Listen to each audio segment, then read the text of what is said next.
Welcome to Partnerships for Profit, the podcast where we bring you inside the world of joint ventures, strategic partnerships, and powerful collaborations. Each episode, you'll dive into conversations with top entrepreneurs, visionaries, and business leaders, unlocking the secrets to building profitable relationships that drive growth and success. Whether you're looking to expand your network, find new referral partners, or scale your business, you're in the right place.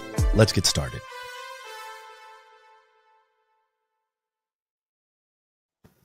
Welcome to Partnerships for Profit, presented by Leduc Entertainment. Today we are joined by Joe Caruso, the founder and president of the Caruso Leadership Institute. Joe, welcome to the show.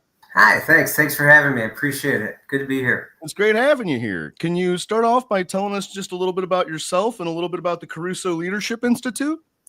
Boy, I'm not used to doing that. Yeah, let me think. The best way to do it. Well, I'm an advisor to CEOs and admirals. I'm an author of a best-selling book in 7 languages called The Power of Losing Control. My new book coming out is called Narrative Wins, to learn to tell the right story to the right person at the right time in the right way for the right reason. I wanted to come up with the longest subtitle, Adrian, that anyone's ever written.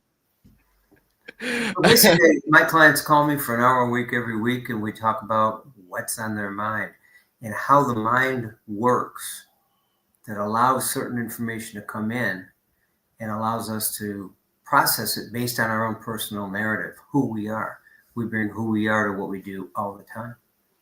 Well, and can you share with us a little bit about the people that you help and what some of the pain points and problems they're experiencing are? Like what problems are you helping them solve? Well, it varies. That's the fun part of the job. Every week when clients call up, and my clients are, as I said, very powerful people. And I say, what's on your mind today? And they'll tell me what's on their schedule, what they're working with, what they're stuck on, what their leadership team might be doing, how to get, how we define our problems is half of the battle.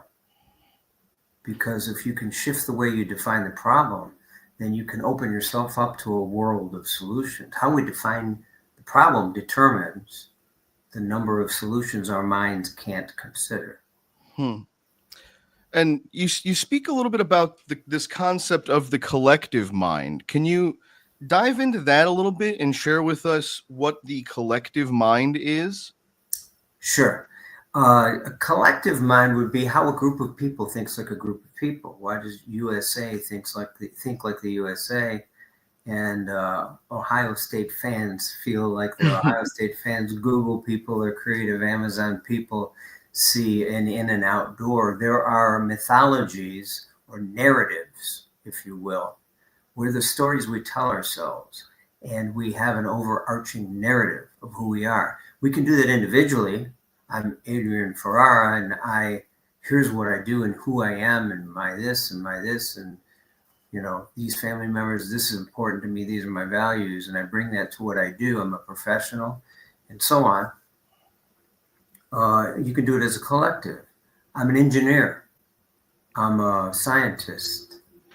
All of a sudden, there's a whole collective identity or a collective mind, a collective sense of self where we feel we're the same. My Navy SEALs, my Young Presidents Organization members, and so on, CEOs. There's a collective understanding of self in that, and it can be done in corporations as well.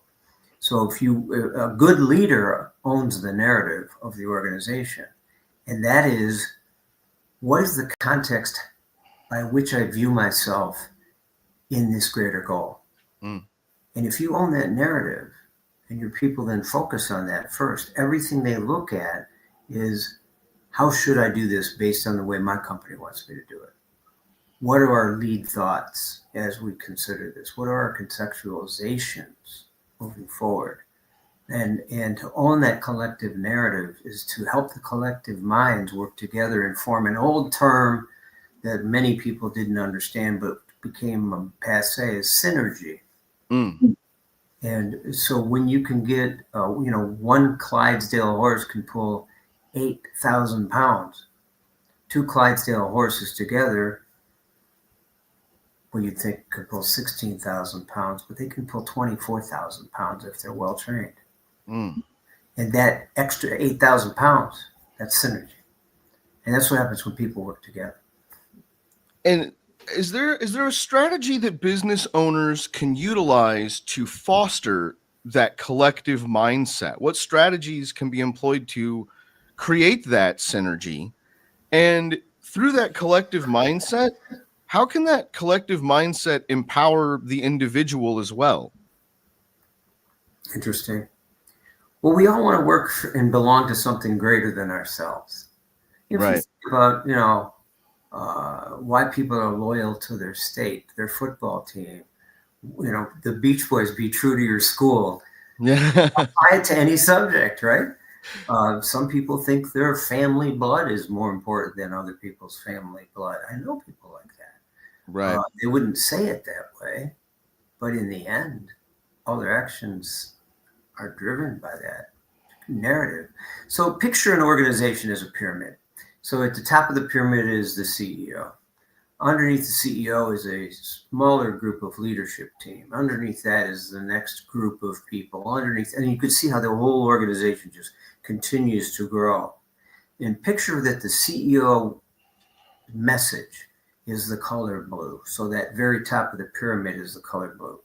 And the CEO is communicating what they think is the company, line, if you will, or the narrative, the collective narrative that is foundational and raises us up to think at a higher level, to do things that we couldn't do ourselves.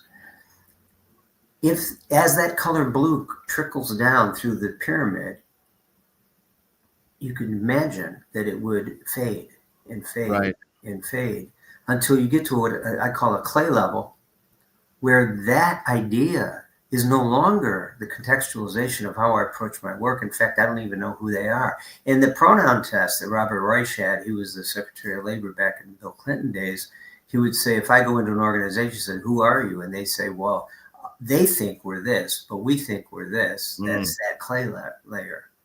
And a good leader's job is to be able to say very succinctly and concisely, here's who we are, what we believe in, why we do what we do, and how, and then why we're the best. And when you can communicate that, not only through that whole pyramid of organization, but then you put a microphone in your customer's face and they say, oh, let me tell you who people at Caruso Leadership are to us as a customer. And it's the same message. So your branding and your internal messaging is aligned. You don't have to sell anymore. Absolutely. Can you share with us a little bit about your philosophy of simple, timeless, common human truths? Yeah. And how did you come to foster that philosophy? It's a good question. I had cancer when I was 18. Incurable. I'm one of the first people ever cured of metastasized testicular cancer. 2 in my right lung, 1 in my left lung, 1 here. Lost my left testicle. Now they're curing this disease with half the dosages of chemotherapy that I had to go under. It was brutal, but I lived. And so what I decided to do was study for the rest of my life. I wanted to learn what I was going to miss, because they told me you're dead. So I said, okay, well, I want to learn what I'm going to miss. What's life? And I committed to study 5 hours a day, 5 days a week, for as long as I could live. And I'm 65 years old, and I kept that promise. And I had no idea I'd end up having people put me on planes and fly me to Zimbabwe or Cairo or China or Europe or different places to work with them to help them be better at what they do. Didn't even know I'd live. But when you study that much, and I still study all the time, you learn a lot. And I'm a great extrapolator. I know how to learn one thing here and apply it over there. So as good as a teacher as I am, I became a better student. Well, I had to decide what was I going to study. I mean, what I would call the truth of the moment, truth for today, the message of the moment. Nah, that changes. I mean, how do you hack your way to becoming a concert violinist? Right. How do you hack your way to becoming one of the most brilliant, quintessential international leaders in a thought? You don't hack your way to that. So this is a message of the moment. It's a fad idea. Not that the word hack is cute and not that there aren't shortcuts. My job is to get my clients to think and find the easiest, quickest way to get what they want. Any longer than that, I'm not that good. So I came up with, I'm going to study what I called the simple, common, timeless, human truths. What is it? The way the mind works. This was my path to understanding. It's all in the mind. What you know about anything begins with your awareness. If you're not aware of it, it doesn't exist. Does that mean that that means the smallest atom before quantum physics was an atom, the smallest particle was an atom?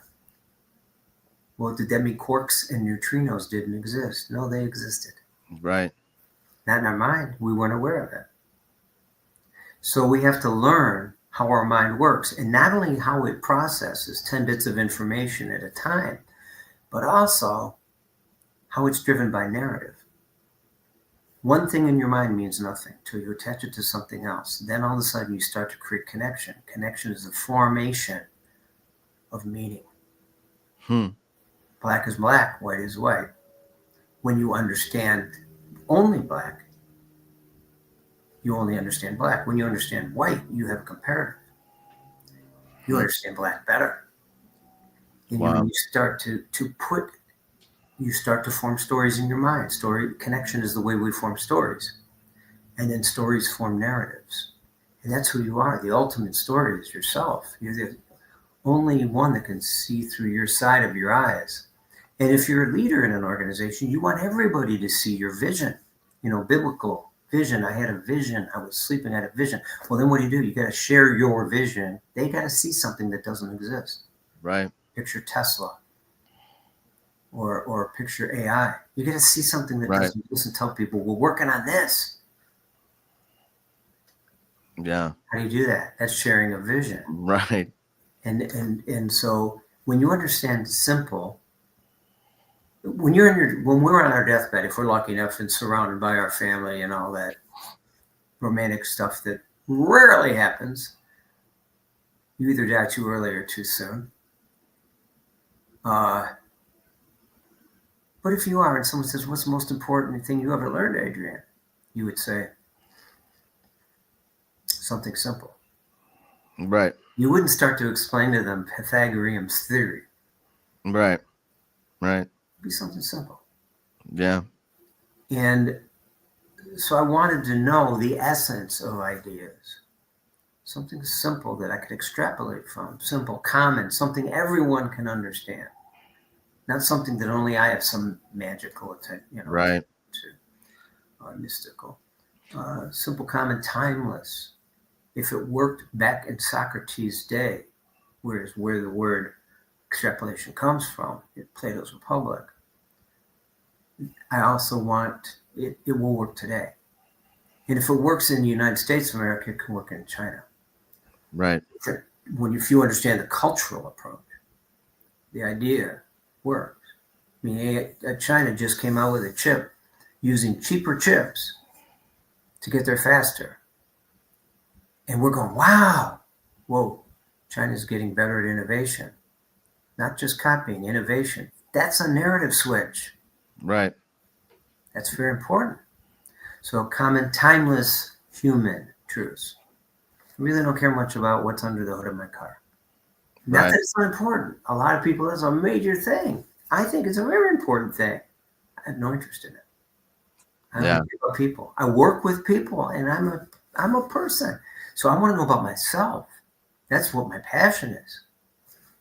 Well, common things and truths. What's truth? The best we can learn right now with our awareness.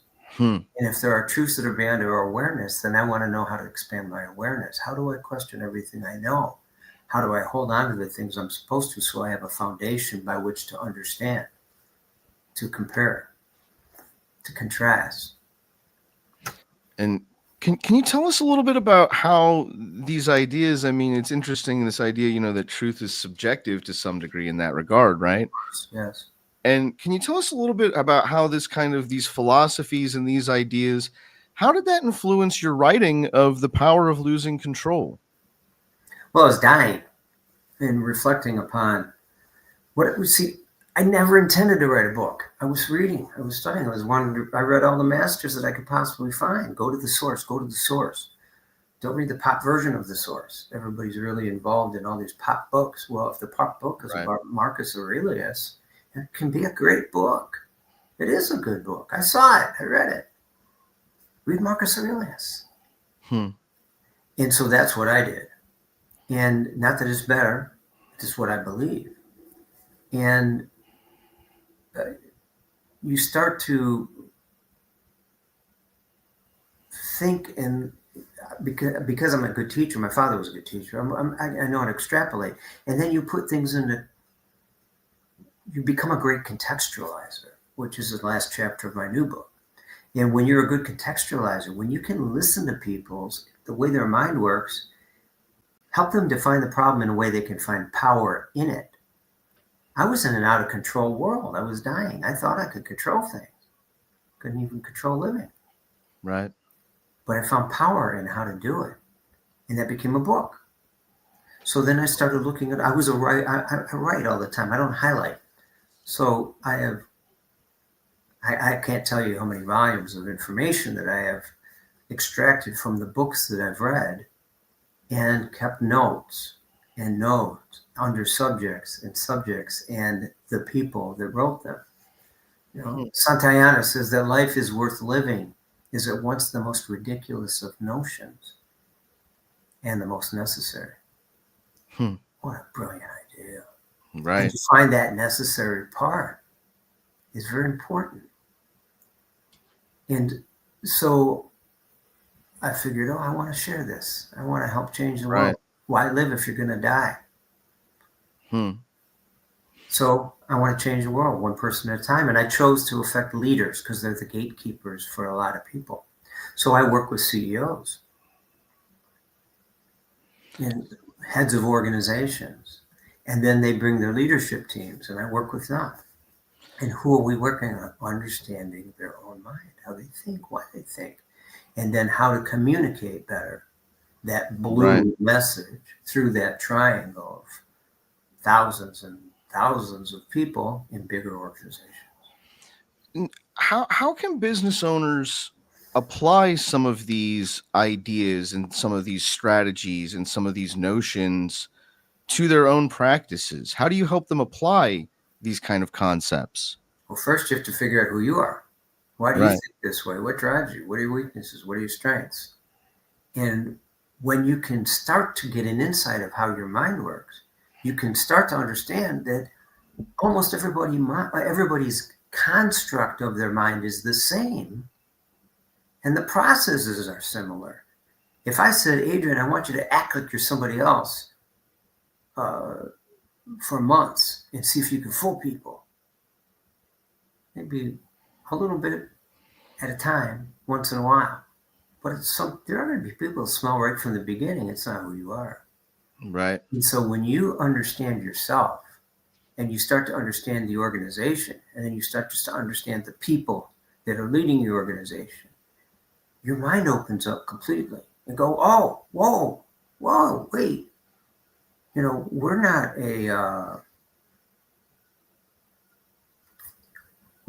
we're not people that give food to poor people. We're a warehouse business. We bring in food that's expendable. It can expire, and then we get it out as fast as we can. And we're a warehouse business. We're in logistics. Oh, that's whole different. Do we help people that need food? Yes. But our desire to help isn't the measure of our success.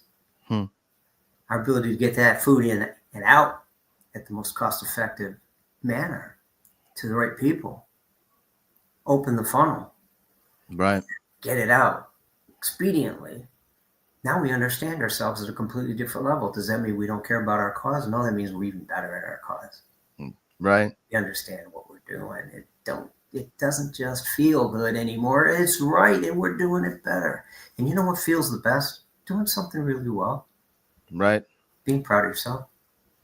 Absolutely. Even class clowns get up every day and they don't say, I want to screw up today. They say, I want to be a great class clown today. That's true. That's true. Is there? I know from experience.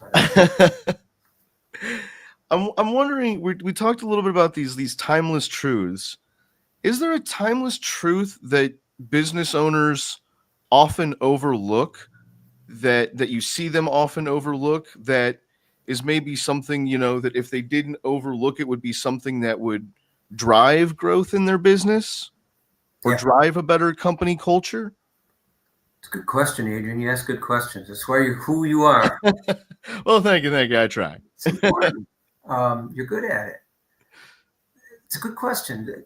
I think the one that I never considered this to say it as quickly as I can with our time, but people forget their leading hearts and minds. They snap off an email. This idiot, what's he thinking? Oh man, he missed this whole point. Why don't people understand? That's a shit question. Can you say shit question? I don't know. Oh yeah. But it is. But if you say, instead of why don't they understand, what am I missing in the communication? What's in their narrative already that they're using as a context to understand what I'm saying and missing what I'm really trying to say? How do I bridge that gap? So leading hearts and minds. You've got a mind that's already set with a reality that's already set. That's your starting point. Right. You have to understand that their perception is the reality you have to start with to communicate. And your mind works the same way. How do you change your mind? If you know how you change your mind, you have a half a chance to understand how people can let go of the thing they know they hold on to. This is me. No, you're holding on to it. That's not you. Let go of it for a minute. Who are you? Right. Oh, I'm still here. Interesting. And that's growth. Right. And you were recognized as one of the 50 most influential personal development leaders. Is that correct? And can you tell us a little bit about how that recognition came about? The largest audio company. First, is it correct? I have no idea. I was shocked as anybody else. Well, I didn't mean, is it correct? I mean, is it correct that you were recognized? It's true. I found out probably when you did, or a little before that. But basically, Nightingale Conant was the largest audio self-help company in the world. And so they had, I'm trying to think of their big names, Tony Robbins and Brian Tracy, and back in those days, some of the top people, and then they grew from there. And then they asked me to do a project for them. It's called the Principles of Authentic Power. And then based on the feedback from their audiences and other mechanisms and their own people who worked with, I mean, they're recording the greatest self-help type minds that they can. And then they sat down and evaluated them and looked at the feedback and that they received. And so then they put out a CD and asked me if I would record some. That's how I found out. They said, we're putting out the 50 greatest that have ever recorded with us. And it started actually as less. And so we would like to put out this CD, and would you do it? And I said, I'm honored. What would you want? And he said, just give us 2 minutes. Everybody's going to get like 2 minutes, 5 minutes, whatever it was. I can't remember.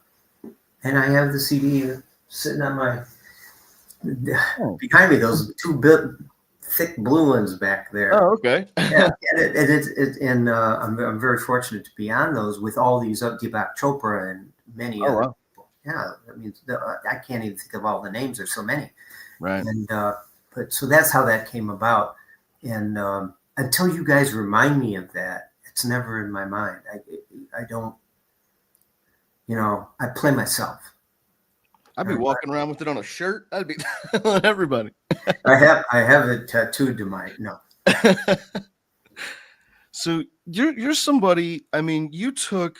I find it absolutely incredible. You took the worst of situations, and from it spun out something incredibly positive, and not just something positive from that negative situation.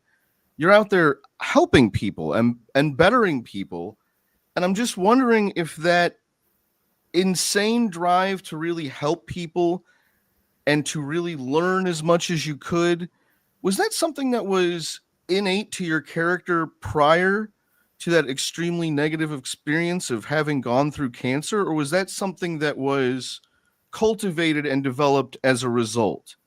Is that just something innate to your character, or was it something you learned along the way? Good question. We'll go back to nature nurture, Right. And that mystery has never been solved. My father was a role model, and he loved helping people feel better. And he did his best to make people smile.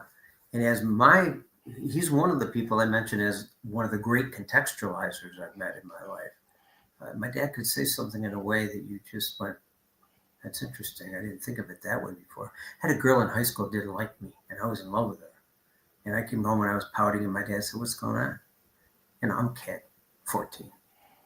And I said, there's this woman, and I'm in love with her. And she doesn't know it. I found out today she doesn't even like me. We had a huge high school. I had 600 people and like 80 people, 680 people in my class. And he said, I'm waiting for my dad to make me feel better. And he says, Joe, not everyone's going to like you in life, and you have to learn how to deal with that. And I was devastated. Brilliant. The most responsible thing he could have said. So yeah, before cancer, I was always admiring that. And then once I had cancer, it's why live if you're going to die? And I figured that, well, why live alone?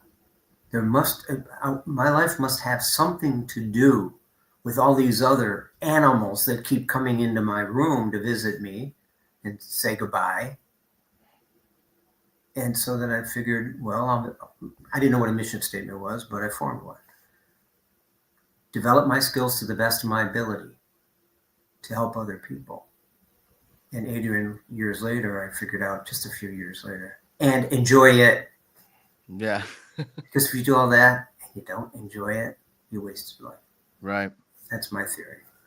Can you share with us, I mean, of all these people that you've helped and spoken with and shared ideas with, when you think back on all those people and businesses, is there a story that stands out in your mind of an individual or a business that you really saw a transformation in as a result of speaking with you and getting your help and guidance?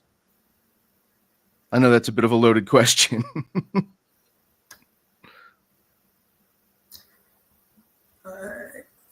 I have to disguise all my clients, but this one I don't have to.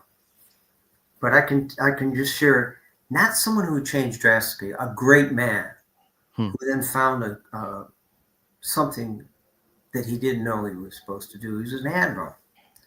And he ended up, how do admirals come out of the service and become normal citizens? They're leaders. And what do they do? And what's their calling? What's their essence? And he really wanted to teach, and he really wanted to share. He's a beautiful man. And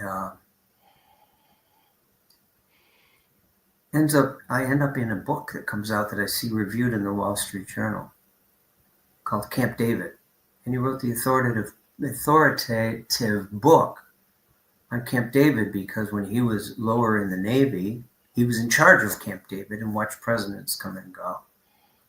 Found that was something he could share with people, that he had complete moral authority to do, that people would be interested in hearing. And he found his authentic voice in that. And he had a best-selling book, and wouldn't have come up with that without us talking. And I mentioned in the book and thanked a few times. And I didn't know it. I saw the review in the Wall Street Journal. And I said, oh, it's Mike. And so I told my assistant, I said, order 20 books. Don't tell him. buy them and then send them to him and ask him to sign them for me.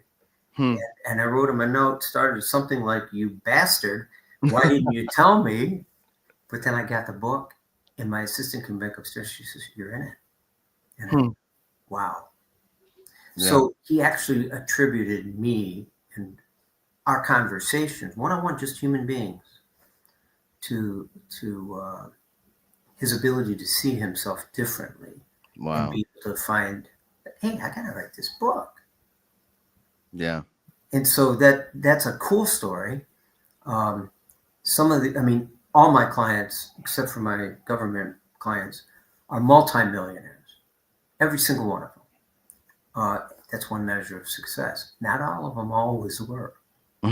Right. But I didn't do it. They did it. Yeah. Man. Well, Joe, that's absolutely incredible. And this has been an incredible conversation.